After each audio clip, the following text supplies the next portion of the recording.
Okay, and we're live. Good morning, good afternoon, good evening. Welcome to BWTM Sports. This really wasn't the plan to come on and talk tonight. I've got a little surprise for boxing fans on the channel. You're going to get an exclusive, a real in-depth exclusive, and we will be showing you that a little later. Now, what has just come about and what I'm hearing, and I hope that this is not true. I really do pray it's not true, because then the World Boxing Super Series will end up being a complete and utter shambles. I don't want to ruin the second part of the interview, but I spoke to Abel Sanchez for about 50 minutes and we covered most topics. Now, I didn't ask about this, but it's been discovered that Alexander Usyk, the unified champion at cruiserweight, is saying he doesn't want to go to Russia and fight. And that's happening at the cruiserweight. You know, one man will end up with all the belts in one night. So Usyk is now saying he doesn't want to go and fight in Russia. So there's going to be a problem there. That's the first problem.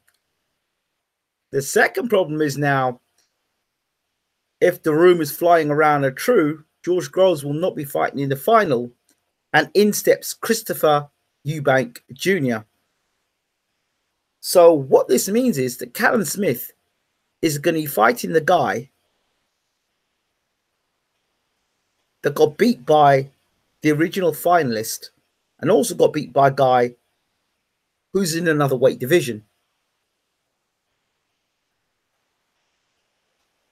If by somehow Chris Eubank beats Callum Smith, he ends up being the winner of the World Boxing Super Series. I mean, how does that work out for you? I mean, I don't get what warrants Chris Eubank. Listen, I am not going to sit down here and tell you that a fighter shouldn't make money. No, I think a fighter should make as much money as possible. But when you're talking about a tournament and a global tournament that has brought some of the best fighters in the world together to fight, Eubank had his opportunity. He had his opportunity and he got beat. And really, the fight wasn't that close. We've seen it against Saunders. We've seen it against Groves now. I mean, yes, he's got personality. Yes, the fight will sell because of him and because of his personality. But in terms of boxing ability, it's been proven on 2 occasions. He's not quite there. And what does it say about the World Boxing Super Series? If Eubank were to beat Callum Smith, who, to be honest with you, Callum Smith doesn't look great when you put pressure on him. Just think, Eubank Jr. becoming the champion. I mean, that still doesn't determine who the best middleweight in the country is. Because even if Groves and Callum Smith had fought, at least would have been somewhere close to discovering who the best super middleweight in the world is. Or at least in this tournament. I mean, bearing in mind the 2 other champions are not in there. I mean, to me, if they can't, if Groves cannot make the final, then he should be allowed, first of all, to fight the winner of the tournament, whoever that be, and he should have to fight them immediately. That should be the first thing. But I mean, in theory, Groves could pull out of that tournament and he could set up a clash against James DeGale. If the governing bodies or the World Boxing Super Series won't allow Groves to heal properly, then he may as well not take part, pull out the tournament, and go fight someone like James DeGale. I know Ustaki is DeGale's mandatory, but for a unification bout, I'm sure that there can be some money slipped for Ustaki to take a step aside. I mean, why not Why didn't Uzaki fight in the final? Why didn't he get a chance to fight in the final? I don't see why Uzaki don't fight in the final. Why not have him in the final? For goodness sake, Caleb Truex, let him fight in the final. I mean, he at least he was world champion and a bona fide world champion and beat a bona fide world champion. But to have Eubank Jr. coming in, I mean, is there no other super middleweight in the world that would want to take that spot? Really? I mean, if you drag poor old Jamie Cox up from middleweight into the super middleweight division, surely there are other guys that can take that on. Sure, there are other guys who love that opportunity. Could Benavidez? Not Benavidez. Yeah. Not Benavidez. The other guy. I keep mixing them up. Not Benavidez. The WBO super middleweight champion. It's not Benavidez. I don't know the guy. I'm not very good at with names, but yeah. The WBO champion. Maybe he could step up and fight.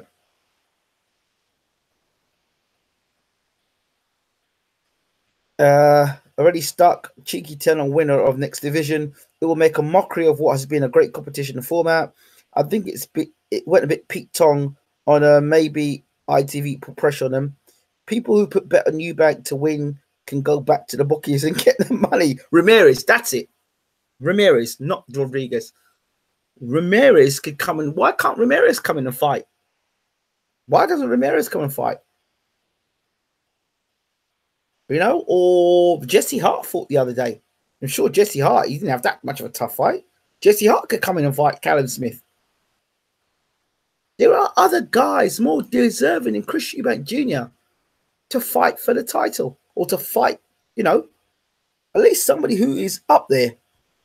Okay, Jürgen Bremer. What about Jürgen Bremer? Jürgen Bremer mysteriously pulled out with a virus against Callum Smith. Why can't he just be put back into place? I mean, you're not going to tell me that Chris Eubank Jr. is better than Jürgen Bremer now, are you? Really? So it will be an absolute joke. Putting another world champion, at least you put Ramirez in there. That's one other world champion. That's, you know, you can't put James Galen because he's got the cut. Fine. You could put in his mandatory challenger, which is Yutaki. He's one of the best super middleweights in the world. You could put in Ramirez. He's one of the best super middleweights in the world. And he's got a world title as well. You've got Bremer, who fought in the super middleweight division. He beat Rob Brown. They're not pulling Rob Brandt back, are they? They're not bringing Jamie Cox and getting Jamie Cox to fight, are they? Although he got knocked out by Ryder a bit. Why not John Ryder? Why not John Ryder fight in the tournament? He's as deserving as any. He just beat Jamie Cox. Well, George Groves beat Jamie Cox. In fact, he beat Jamie Cox more impressively. So, John Ryder. I mean, this has been talked about a while, about Groves not being in the tournament because of an injury and Callum Smith and Eubank Jr. fighting. This rumor has been going on too much now, honestly. So if this does happen, again, it will be a disgrace. Absolutely, it's not fair. No, I'm not disrespecting. Don't be wrong. I'm not disrespecting Chris Eubank Jr. I'm just talking about the sport of boxing. It really needs some great moves to happen. Really great moves to happen. So it would be an absolute shambles if it happens. Absolute shambles. So, as I said, Usyk doesn't want to fight in Russia against Gassiev. Well, I wouldn't want to fight Gassiev anyway, but the fact I've got to fight Gassiev in Russia, that's going to cause a problem. Eubank Jr. potentially being in a final of the World Boxing Super Series. Check this one out. And Abel Sanchez has said categorically that the Canelo fight won't happen unless Canelo gets tested properly. So that's another thing. So we could lose out on a Super 8 final with Groves and Callum Smith. We potentially have Usyk and Gassiev being delayed further because Usyk doesn't want to fight in Russia. And now we've got a situation with Canelo and Golovkin, and the sticking point being Abel Sanchez has said Team Golovkin want him tested. And the way Sanchez broke down this process, I mean, he's really gone in depth with this interview. And, you know, I'm not going to ruin it for you because I really want you all to listen to it. But you've got, well, almost an hour's interview of Abel Sanchez talking about the breakdown of Golovkin and Canelo and why the fight might not happen. The reasons why Golovkin, Deverenko was going to fight Golovkin and why that fight hasn't happened, why the Charlo fight hasn't happened, why the Saunders fight hasn't happened. And it's not the fight that they don't want to fight Saunders or Saunders doesn't want to fight them. It's no down to figures and money. So that's another thing. There's a lot to be talked about. So if you haven't already checked out our interview today with Peter Fury, we've got your 30-minute interview with some refer to him as the boss. I refer to him as the professor. Peter Fury talking about Hughie Fury in the Sexton fight and the fact that earlier, well, yesterday, remember I said to you yesterday about Peter Fury, and I said about Hughie Fury, and I said that I don't think they're ducking Joyce. I think they've got bigger fish to fry. I said this, and so if you listen to the interview, you'll hear Peter say, we will have in a heartbeat, and these are the names he mentioned, Pulev, Povetkin, and Ortiz. 3. Pulev, Povetkin, and Ortiz. They were the guys' names he mentioned. That he has no problems putting Hughie Fury in after he fights Sexton and he should win. So there you go. I didn't say it. I didn't quote it. Check it out. It's in the interview that's on this channel. So I think the Sanchez interview will be available around between 11 and 11:30. So check that out. It's a very in-depth interview. You're going to get a lot of your questions answered. And Abel was in animated mood and he had plenty to say, as he always does. We talked about the commercial. We talked about Hay. Apparently, Abel Sanchez said something in an interview with Ingram. Yes, he has said a few things. So he said quite a few things. He talked about Usyk and his fallout with Bashir. He also talked about Usyk not wanting to fight in Russia. I said the breakdown of why Saunders and Golovkin haven't fought, the Charlo fight, why that's not happening, a lot of things. So yeah, it's an in-depth interview, and you'll get that interview up. That's coming up. That'll be coming up on BWTM around 11:30. Between 11 and 11:30, you'll have that interview. Has it been confirmed that Groves is out? Joyce, as a big baby Miller, could be next fight under matching USA ring star promotion. I wouldn't be shocked if Joyce leaves Hayes soon. Well, maybe not. Who knows? But just wait and see. These rumors are going around too much tonight regarding Joyce. I mean, regarding Smith and Eubank Jr. way too much. As we know, Groves has been injured, and I don't think he's had time to recover that shoulder yet. And depending on what the day is, I think, according to Sanchez, he said to me the World Boxing Super Series, in terms of the cruiserweight final, May the 20th is when they're going to be getting an answer back from the Russian Federation as to where this fight is going to be held. And talk about Dubai and some other places, but we'll see what's going to happen with that. So May the 20th, look out for that date. That's when we'll hear more about the cruiserweight final and potentially the super middleweight final as well. So that's the information there. Again, 11:30 between 11 o'clock and 11:30, the Abel Sanchez interview. In the time being, if you haven't listened to it already, check out the Peter Fury interview. So yeah, that's it. That's it from me for now. Don't forget to rate, subscribe as always. No, I think he thinks Peter thinks Hayes finished.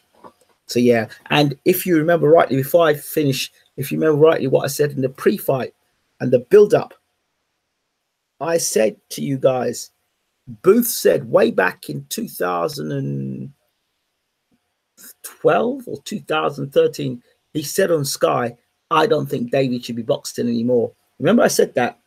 And now Booth comes out and says, what?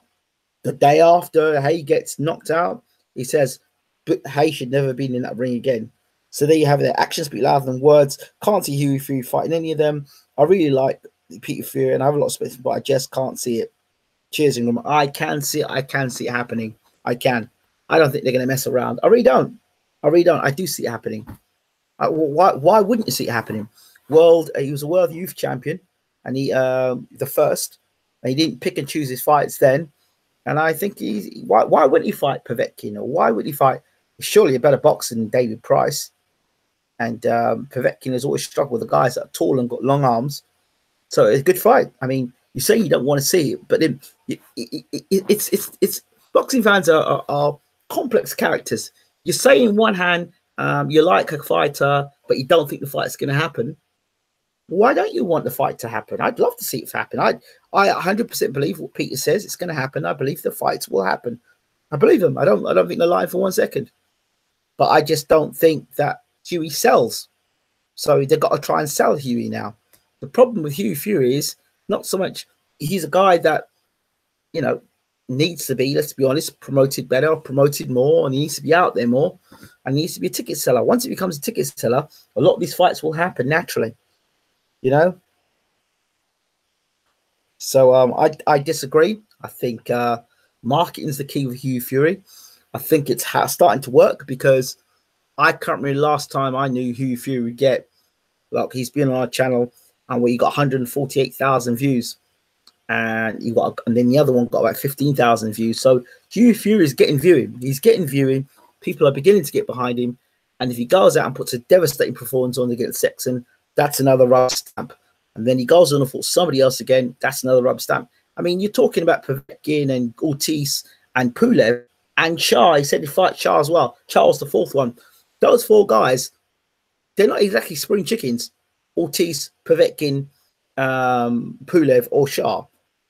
Apart from Shah, those other three guys are, you know, they're knocking on a bit. And by the time Hughie actually gets around to fight them, he fights Sexton now. I mean, I know he's definitely going to fight somebody in the top 10, top 15 next, for sure. I mean, after you fight Sam Sexton, you got to. So, absolutely, Hughie is in the Who Needs Him club. You have to understand that. Cruiserweight final not supposed to be in Jeddah. The Cruiserweight final has been decided on May the 20th, as you'll find out in the interview with Abel Sanchez. If Hughie fights White and beats him, his profile goes through the roof. But let's be honest, why does he have to fight Dillian White?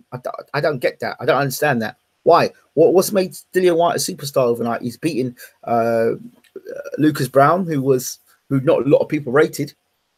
So, I mean, yeah, good for Dillian White. He's got now to fight Lewis. Dillian White's in a different situation again. Dillian White's #1 contender for the WBC title. Why does he want to be fighting Hughie Fury? There's nothing to offer. So that doesn't make sense. It doesn't make business sense. It doesn't make financial sense. It doesn't make sense. Dillian White's got either to fight Luis Ortiz or Kubrat Pulev. He wins that, he gets to fight the winner of whatever, Wilder fight. So it doesn't make sense. So if he beats White, he could beat. If he beats White, he beats what? No, I don't believe that. I mean, I don't see that, because is this a joke? Grows out. Oh dear. Right. Hughie should fight Joe Joyce. So you think that a guy who's been around a little bit longer than Joyce as a pro should go and fight a guy who's had 4 fights? And if he beats Joe, it's like he beats Joe Joyce. If a guy has had 4 fights, what are you going to say? Oh, will he beat a guy in 4 fights? You've got to think. You've got to take your minds outside just being boxing fans and think marketing and strategy. Hughie Fury needs to build his profile. Him beating Joe Joyce, what does it prove? Well, Joe Joyce, he beats Joe Joyce. What does it prove? If he does beat Joe Joyce, what does it prove? He beat a guy for a Commonwealth title at 4 fights. That's not what he's shouting around the houses about. But if he goes and beats a Povetkin, if he beats a Pulev, if he beats a Shah, if he beats a Shah, he gets a WBA title strap. And I think the Shah fight's a winnable fight. I think the Shah fight is a winnable fight. So if he can get himself a shot at Shah and win the Shah fight. Why not? So, you know, so there we go. Right, I'm out of here. Look forward to the check out the Sanchez interview that's going to be on between 11 and 11:30. All right. Thank you all so much. This is BWTM Sports. We're out. Take care.